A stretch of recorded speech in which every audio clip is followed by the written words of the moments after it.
আসসালামু আলাইকুম রহমতুল্লাহ। আজকে আমার বাগানের সবচেয়ে যে আকর্ষণীয় ফল, মানে আমার কাছে সবচেয়ে প্রিয় এবং দীর্ঘ সময় পর্যন্ত এই ফলের পিছনে সময় দিয়েছি, সেই ফলটি পেকেছে। মানে এটা হলো আমার শরীফা গাছ। যা আমার আগের যে ভিডিওগুলো দেখেছেন সেগুলোতে আমি দেখিয়েছিলাম যে এই গাছে ফল সহজে আসে না।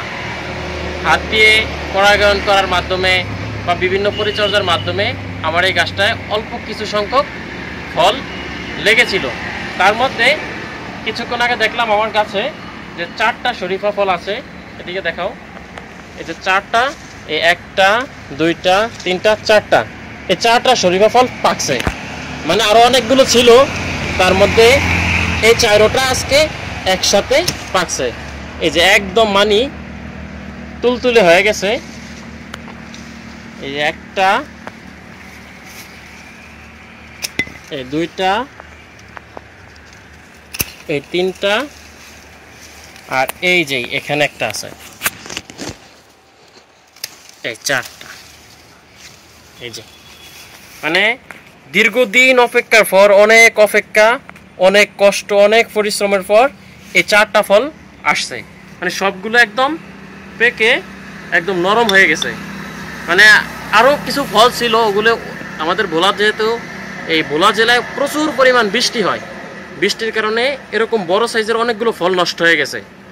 তার মধ্যে আজকে এই 4টা, মাত্র 4টা ফল ছিল, 4টা পাকছে। এই গাছটা মানে স্থানীয় একটা নার্সারি থেকে কেনা, গাছটার অনেক বয়স হয়েছে। তো প্রথম যে শরীফা ফলের কিভাবে পরাগায়ন করতে হয়, কিভাবে কি করতে হয় জানতাম না। তো পরবর্তীতে যখন জানতে পারছি তখন ওইভাবে মানে যে সমস্ত জায়গা থেকে শিখছি, ওই সমস্ত জায়গা থেকে শেখার পরে ভালোভাবে পরিচর্যা করছি, তারপরে আলহামদুলিল্লাহ এই ফলগুলো আমার আসছে। এগুলো মানে একদম পুরোপুরি গাছ পাকা, একদম নরম তুলতুল হয়ে গেছে। যদি আরও যেগুলো ছিল ওগুলো যদি এত অতিরিক্ত বৃষ্টিতে ঝরে না যেত তাহলে ওগুলো থাকতো, তাহলে অনেকগুলো ফল ভালো লাগতো। আর সবচেয়ে অবাক করার ব্যাপার হলো 4টা ফল একসাথেই পাকছে। মানে আছে না 2-1টা পাকে, এতে আমার আরও খুশির পরিমাণ বেশি বেড়ে গেছে। কারণ একটা একটা করে ফল আসলে তখন বারবার নজর রাখতে হয়, কষ্ট হয়, বা এত একসাথে পুরো পরিবার মিলে ভাগ করে খাওয়া যায় না। মানে একটা ফল তখন ভাগ করে খাওয়াইলেও মানে অত পুরোপুরিভাবে স্বাদ নেওয়া যায় না। যেহেতু আমরা এই ফলগুলো এখন মানে অল্প পরিসরে, তাই যাতে একসাথে যদি গাছের সবগুলো ফল আসে তাহলে পুরো পরিবার মিলে একসাথে ভাগ করে খেতে পারি। তো এটা হলো আমার একটা হাইব্রিড শরীফা গাছ। তো আপনাদেরও যাদেরও এই শরীফা পছন্দ, তারা এরকম গাছ লাগিয়ে এরকম 4টা ফল যেহেতু একসাথে পেকেছে, তো আমি সবচেয়ে ছোটোটা ভাঙি, এগুলো বাসায় নিয়ে পরিবারের সকলে একসাথে মিলে ভাগ করে খাবো। এটা শুধু দেখানোর জন্য।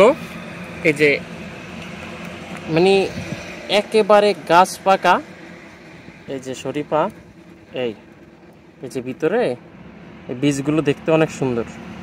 এই যে বীজ, এই যে মানে একদম রসালো হয়ে গেছে, একদম রসালো। যে এদিকে দেখো, যদি বিসমিল্লাহ,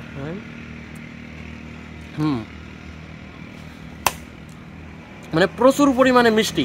আমি আতা ফল আগে খেয়েছিলাম, আমাদের গ্রামে তো শরীফা ফল অ্যাভেলেবেল নেই।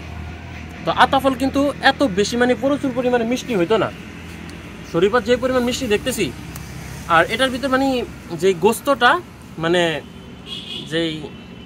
যেটাকে আমরা ফল বলি, এটা মানে খুব মানে যে পুরোপুরি খাওয়া যায়, একদম গোস্তের মানে মাংসের মতো। গরুর মাংস আমরা যেরকম খাই না, খাসির মাংস, গরুর মাংস, এভাবে খাওয়া যায়।